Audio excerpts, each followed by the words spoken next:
हे वेगवेगळे असते आणि त्याच्यामुळे प्रत्येकावर परिणाम हा वेगवेगळा होत असतो असं आमचं एक आकलन सांगतं.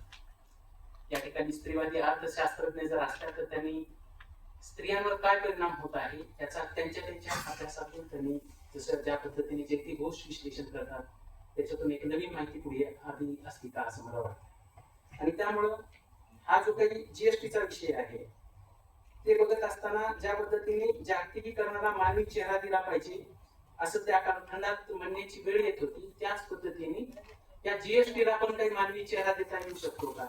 कारण की प्रत्येक स्त्री ही वेगवेगळी आहे. आपला जो विषय आहे तिचं आर्थिक वास्तव वेगळं आहे, सामाजिक वास्तव वेगळं आहे आणि त्यामुळं तिच्या पद्धतीने त्याच्यामध्ये काही बदल करता येऊ शकतात का, अशा काही नवीन पॉलिसी येऊ शकतात का, ते पण विचार केला पाहिजे. आम्ही काही त्या विषयाचे नाही म्हणून आम्हाला तितकंच माहित नाही, त्याचा अर्थ तो विषयच होऊ शकत नाही का, असा पण मला प्रश्न पडलेला आहे.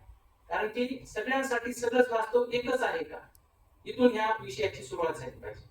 आणि त्यामुळं हा जो काही जीएसटीचा विषय लक्षात घेत असताना दिसून येतं की समाजवादाकडून भांडवलशाहीकडे जात असताना लोकांच्या उत्पन्नाची साधने कशी वाढतील याचा विचार केला पाहिजे, तरच ते जीएसटी भरण्याच्या टप्प्यामध्ये येतील मोठ्या प्रमाणात. नाहीतर मग ते त्यांची अनुपस्थिती मोठ्या प्रमाणात राहील.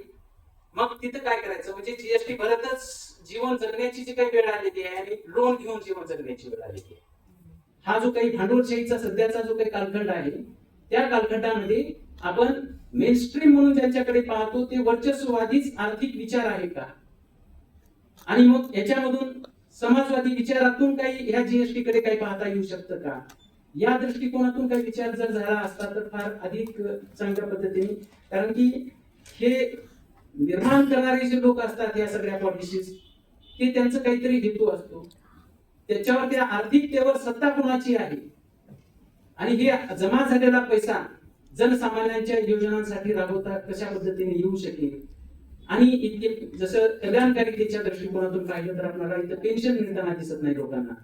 60 वर्षाच्या पलीकडे इथं कुणालाही आता पेन्शन नाही 2005 नंतर.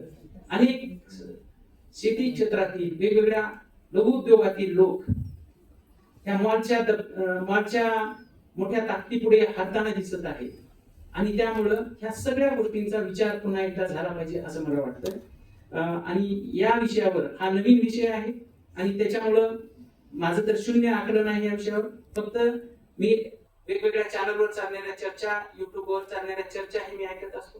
राज्यसभेत या विषयावरची मोठ्या प्रमाणात चर्चा झाली, प्रचंड खडाजंगी झाली. सीएच होते राघव चड्डा, त्यांनी अर्थतज्ञांपुढे प्रश्न उपस्थित केले. आपल्याकडे पण सीए आलेले होते, त्यांनी योग्य बाजू आहे असं सांगतात जीएसटीची, ते अयोग्य आहे म्हणून सांगतात. आमच्यासारखे जे ज्यांना फारसा अभ्यास नसलेले लोक आहेत या विषयाचा, त्यांनी नेमकी काय भूमिका घ्यायची हा जो काही कन्फ्युजन पडतो आहे. त्यामुळं समाजामध्ये याची जितकी जास्तीत जास्त चर्चा होईल आणि खरोखरच हे जीएसटीचं काय आहे याची चर्चा अनेक लोकांनी त्यांच्या दृष्टिकोनातून त्यांच्या अनुभवातून केली पाहिजे असं मला वाटतं. आणि हे अनुभवाचंच एक पॅनल होते की त्यांना काम करत असताना नेमक्या कोणत्या पद्धतीच्या अडचणींना सामोरं जावं लागतं आणि ते त्यांनी व्यक्त करणं महत्वाचं होतं आणि त्यांनी ते केलेलं आहे.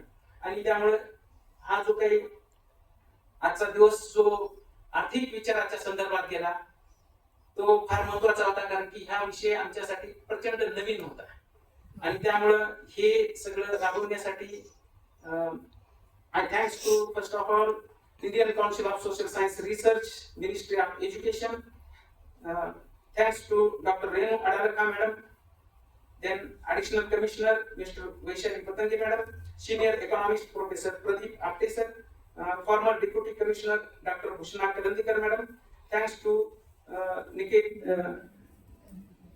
Karajgi sir, Swapnil Monod sir, Goin Lede sir, Meena Vaidya madam, Sandeepa Kanetkar sir.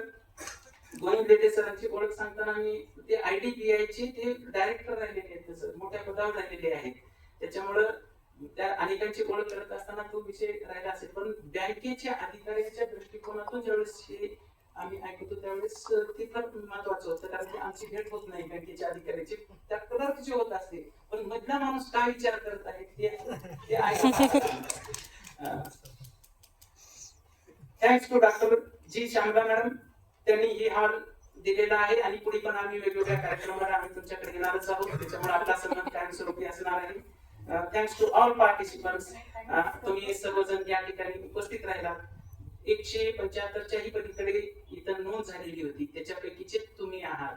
त्यामुळे तुम्ही हे महत्त्वाचे आहात आणि आमची जी काही धडधड वाढली होती ते तुम्ही थंड केला. त्याच्याबद्दल तुमचे फार मोठे आभार.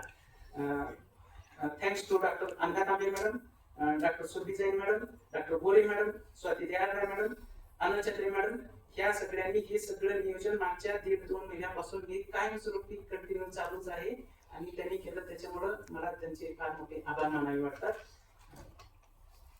थँक्स टू राहुल आणि त्याचे कलिग ज्यांनी हे जे फूड आणि चहा दिलेला आहे. आणि अशा रीतीने हा कार्यक्रम संपलेला आहे आणि आपण सर्वांनी चहासाठी बाहेर बोट चहा घेण्यात यावा अशी विनंती करतो. धन्यवाद.